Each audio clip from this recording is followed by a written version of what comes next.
Hello everyone and welcome back to another Star Wars figure review. Today we're delving back into the archive by taking a look at a figure from the Power of the Force 2 line that was popular back in the 1990s.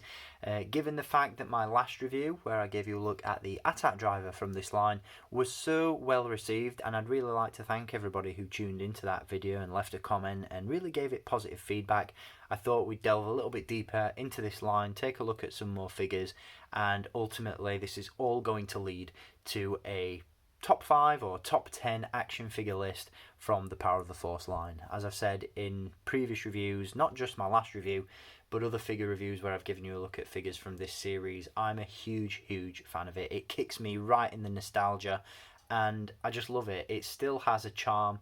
Certain figures still hold up by today's standards, and again, I'm just always going to have a soft spot for this particular line. This is my childhood line. The figure that we are going to take a look at today once again comes to us from towards the end of the Power of the Force line. It is of course Emperor Palpatine, and this is a really cool figure, one of my personal favourites from the back end of the Power of the Force line. This figure was released in around 1998, 1999, and as such comes with a little bit of a tie-in gimmick to Episode 1, The Phantom Menace, which was just a few months away from being released when this figure was hitting shelves. So we're going to touch base on that throughout this review, but before we do, as always, let's take a look at the packaging that Emperor Palpatine comes in. So here is the packaging for the figure. For the most part, it is that iconic and well recognised Power of the Force card. You've still got that really cool image of Darth Vader up in the top corner. However, as you can see around the Star Wars logo, you've got subtle changes, such as the fact that the Power of the Force name was now absent from the cards, and behind the logo itself you had this really cool green effect that would ultimately find its way into the Episode 1 figures that would be released later on in 1999. As you can see at the side of the figure, we also have a call out, and this is where the gimmick and the little tie-in to the Phantom Menace comes into play. With some of these figures, especially characters that were present in the original trilogy and in the Phantom Menace, we got these what can only be described as mini photo frames, if you will. Episode 1 flashback photos, and basically what this was a way to sort of tie in the characters that we all knew and loved from the original films and put them to the characters that would appear in the Phantom Menace. So I think at this point it was pretty much a given that Emperor Palpatine was Senator Palpatine from the Phantom Menace. Now obviously these figures were available before Episode 1 was released in cinemas, so this was almost like Reddit. It was in-store Reddit. This was where you would go to get your spoilers and to get your sneak peek at the movie that was about to come out. So what was really cool about these is the fact that the way that they were displayed in the boxes, so obviously they'd be displayed at the side of the figure, the tab at the bottom was exposed so you could actually play with them in the store. So you didn't have to buy the figure to get a look at the character in the new movie, which was really cool. Again, it is a little bit of a gimmick, but it's certainly a very cool one. And there were several figures that were available with these, including R2-D2, who didn't really look that much different between films. We also had flashback photos for Anakin Skywalker, C-3PO, Obi-Wan Kenobi, I believe, as well. So yeah, just a cool little gimmick, a cool little tie-in to the film. With the rest of the packaging, as you can see, pretty standard stuff. On the reverse side, we have an image of Palpatine both in Return of the Jedi and the Phantom Menace, and the description of the character sort of ties into both of those movies. And then instead of a big picture of other figures that were available in the line, you had this teaser graphic for new characters, vehicles and worlds coming from Episode 1. So really cool stuff. I prefer the older style cards from the Power of the Force personally, but this review isn't about the packaging, it's about the figure inside. So let's waste a little time, let's take a look at the figure itself. And here is the Emperor himself in all his menacing glory. Now as you can see, I have had to place this figure onto a display stand, as unfortunately due to the angled stance that he has, he doesn't stand up too well. but once you place him on a display stand, he really does look the part on the shelf. This particular figure of the Emperor is one that I never managed to get when I was a kid. It wasn't particularly a figure that I was incredibly aware of. It wasn't really a figure that I necessarily wanted all that much back in the day. But I stumbled upon this one on eBay recently and thought, you know what, I need a Power of the Force Emperor in my collection. And this is, in my opinion, probably the best one. There were several Emperor Palpatine figures released in the Power of the Force line. The first of which was just a pretty standard Emperor figure that came with his walking cane. He was stood in a very generic stoic stance. There was also the Power FX, I believe they were called, which was a series of electronic 3 3/4 inch action figures that came with a little display base. And the Emperor figure that was released in that sub-series actually came with Force Lightning, just like this one.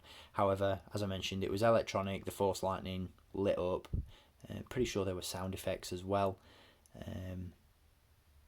But yeah, there was that figure. And then there was an Emperor released in the Cinema Scenes 3 packs as well, which was a solid sculpted figure, and it came in his throne, which is a figure that I've always wanted. And it's also the first and only 3 3/4 inch figure of the Emperor to be released on his throne. So that's still a sought after piece to this day. But for me personally, the best figure to be released of the Emperor within the Power of the Force line was this one. Everything about it, in my opinion, from the way he's stood, the fact that the Force Lightning looks fantastic shooting out of his sleeves. I just find this figure incredibly charming. You know, he's not the most poseable.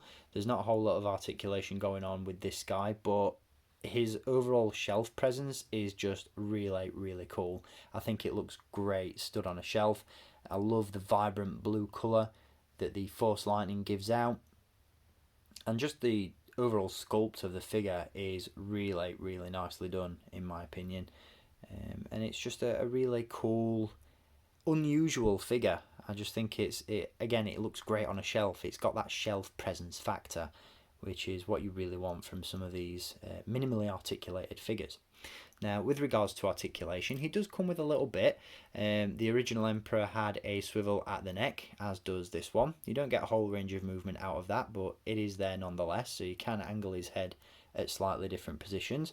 And we have swivels at the shoulders as well, so he can reposition his Force Lightning. You know, he can wave it up in the air maniacally.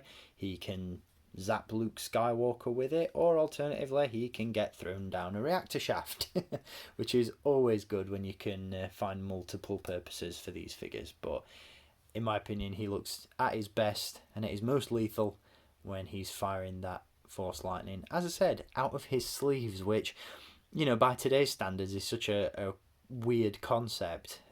Obviously figures these days would just feature clips on the lightning bolts themselves, which would attach to the hands, but back in the day, Hasbro, or Kenner at the time, thought, you know what, let's just make pegs on the lightning and let's stick it in his sleeves and make it look like it's coming out of his hands. And for me, it works. You know, especially if you're looking at this figure from sort of a bird's eye view, it really does look very, very cool indeed. And again, it just creates a really cool look for this character. I love the size of the lightning bolts as well. Some of the modern Force Lightning effects that we've seen with the Emperor figures are very small.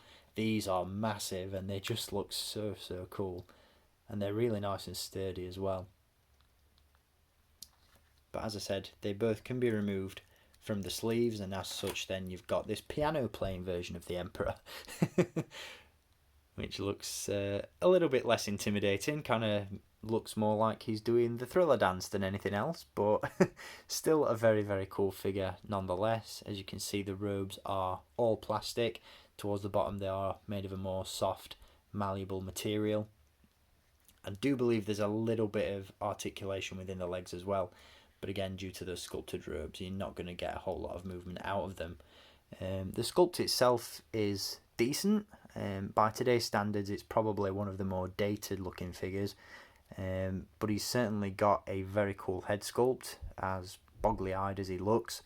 The wrinkles are all there, the weathered and decrepit skin tone is really nicely captured, and he does look really, really cool. Very, very sinister indeed. I think that's one of the things that the Power of the Force figures of the Emperor captured really, really well, is just his overall sinister nature.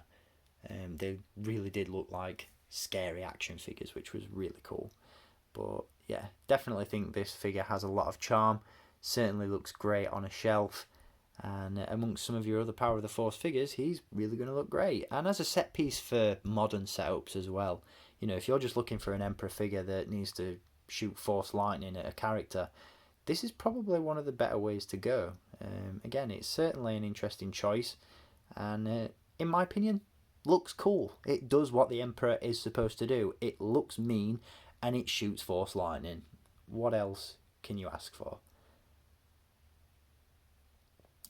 So that is going to do it for this review on the Emperor from the Power of the Force 2 line, complete with Force Lightning. Again, a really, really cool figure. And we'll be taking a look at some more Power of the Force figures in future reviews, including, as I said, either a top 5 or top 10, can't quite decide, list of some of my favourite figures from this line. So make sure you stay tuned for those. And until next time, as always, thank you for watching, keep collecting, and may the Force be with you.